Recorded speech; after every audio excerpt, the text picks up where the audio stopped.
It's the Don. Dewey the Don to be exact. And I'm locked in with indie culture. Yeah.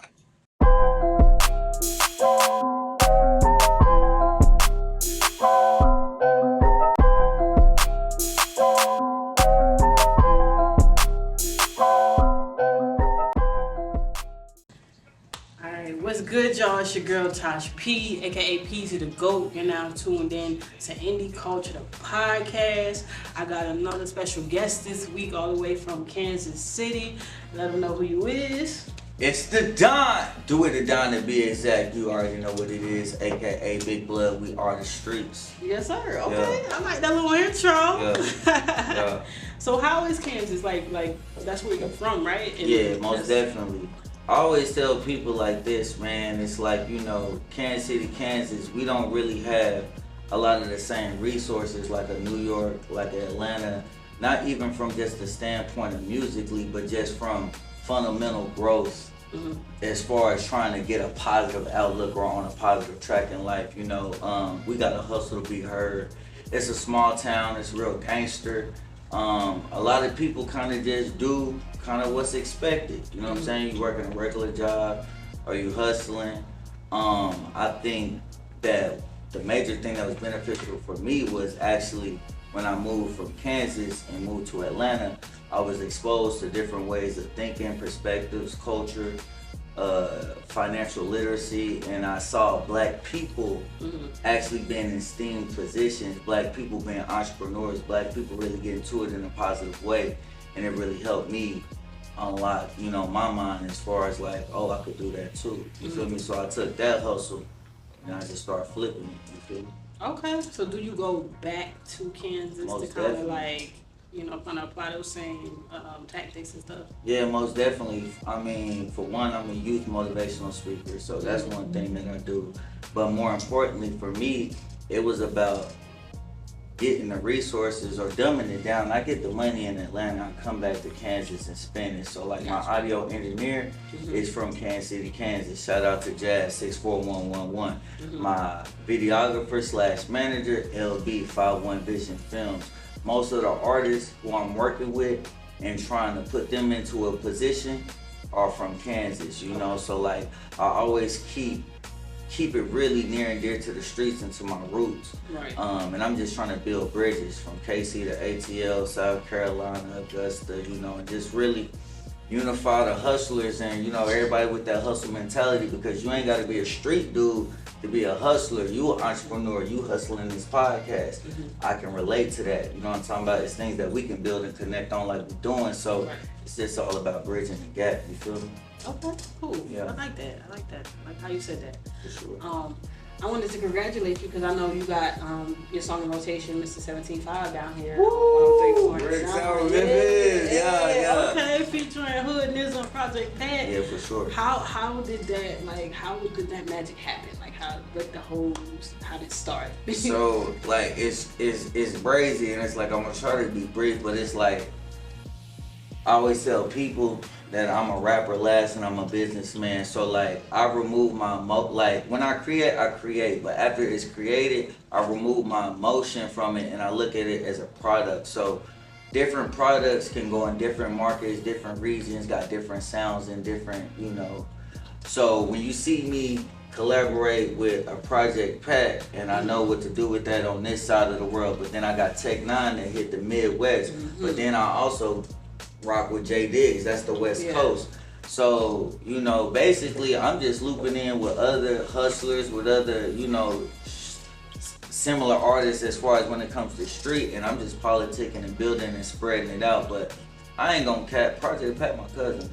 Yeah, on my mama's side. That's crazy. Yeah, on my mama's side, you know what I'm saying? Him and Juicy J, you know what I'm saying? But I got more of a closer relationship with Pat, you know what I'm saying? And me and Pat got a couple records together, but that's in my bloodline. I ain't gonna hold you. Oh, okay. That's what's up though. Yeah. Oh, I know. I see you had a couple like dope ass features, like you were saying, Tech 9. I see that. For So, sure. Okay, dope. I mean, I heard a couple tracks here. I'm like, okay, I appreciate you checking me out. You got like a West Coast. Yeah, that's what I'm rooted in. You know what I'm saying? It's really like I'm just trying to bring back that pride to the game, that hustler's mentality, you know what I'm saying? That thug motivation, you know what I'm saying? Like, get out and get you some money. I feel like a lot of people now is just talking about being on dope and whoop the whoop, but I come from an era where we was flipping it. We was, getting to the bag. And I'm not even saying you gotta do that, but I just want to motivate people to push beyond what's expected of them and not take just mediocrity for that's what's acceptable. Like, nah, bro, we can push. It takes work. It's gonna take leg work, manpower, and it's gonna take times when you want to give up, but you gotta continue to push through. But every hustler know to get that W, you take some L's, but you take it on the chin and you come back. You feel me? Yeah, definitely. Yeah. What is the hardest thing you think would be about being an artist? When it comes to being an artist, what do you think the hardest thing is?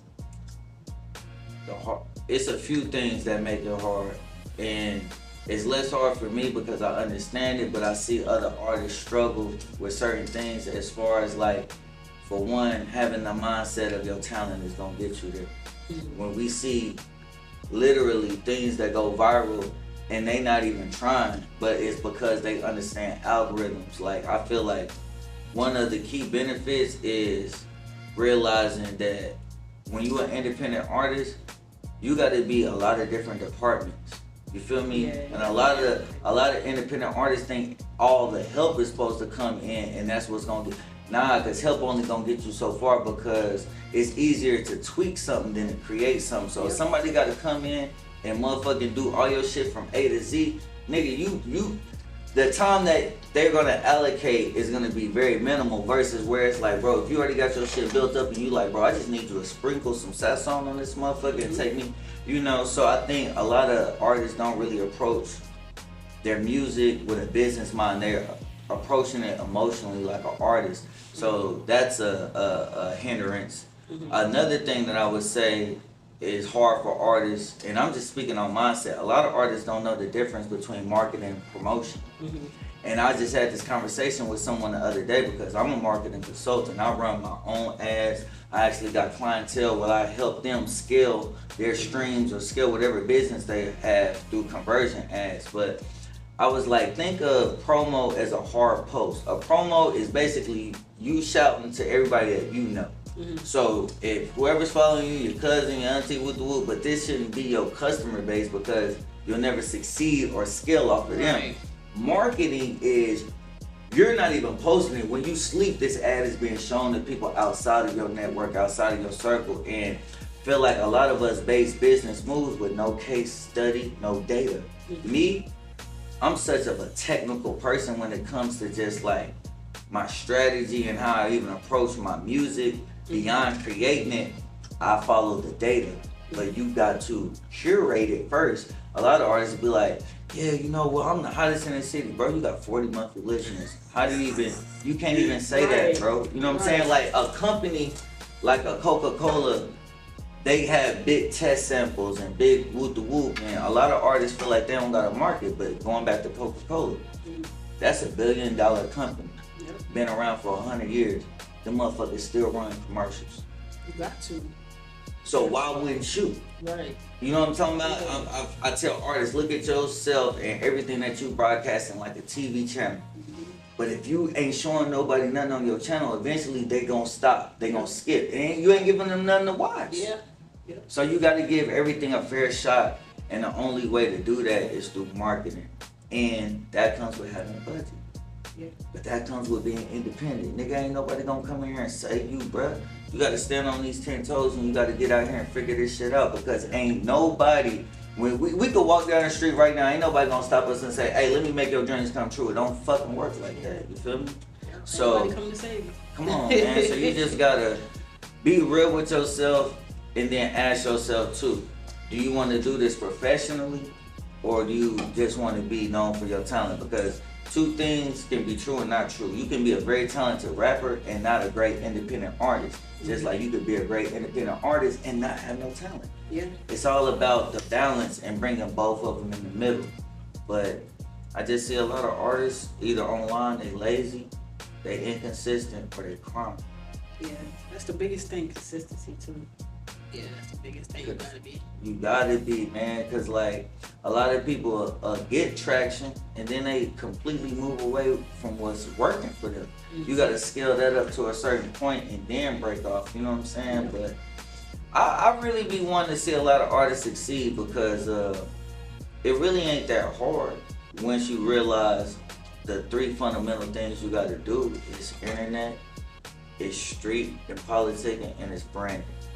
You feel me? And once you mix all 3 of them, it's really you playing like the industry. You know what I'm saying? Because that's all the industry do is just predicated upon how far it's gonna go based upon the budget. Yeah. But any budget and any start, I tell niggas, the day you start really marketing and promoting your music, you gonna be better off the next day than you was yesterday. But it ain't gonna never start until you start. But that's if you want to do this shit for real. Yeah. Cause you just want to make music and you know you want your cousin little Ronnie on the corner to hear it, then that's cool. But you can't come to me expecting the same type of results I'm getting when you ain't putting in half the work. Right. Keep it real. No, that's real. Like you gotta put in the work as an independent artist, and it seems hard, but it's really not. If you love what you do and you keep it focused, you gonna be good. Niggas but go you can't out. rush everything too. You can't rush everything, and you gotta delay instant gratification for the long-term success, right? Niggas go out and buy every fucking Jordan that drop. Nigga, that's $600. You could have reached 300,000 people through marketing. Yo, what's good? It's your girl Tosh Peasy, aka Peasy the GOAT. You are now tuned into Indie Culture, the podcast. Make sure y'all subscribe, hit that like, and let's go. All right, so thank you for stopping by Indie Culture, the podcast. We appreciate you. And make sure y'all check him out on Sunday at the Symposium at Truth from 4 to 9. Let them know your socials. All right, hey, I'll make this real easy for y'all. You can find everything on my website, www.deweythedon.com, DEWEYDADON.com. Come lock in with the real, cop some merch. Yeah. Word. Until next time on Indie Culture Podcast.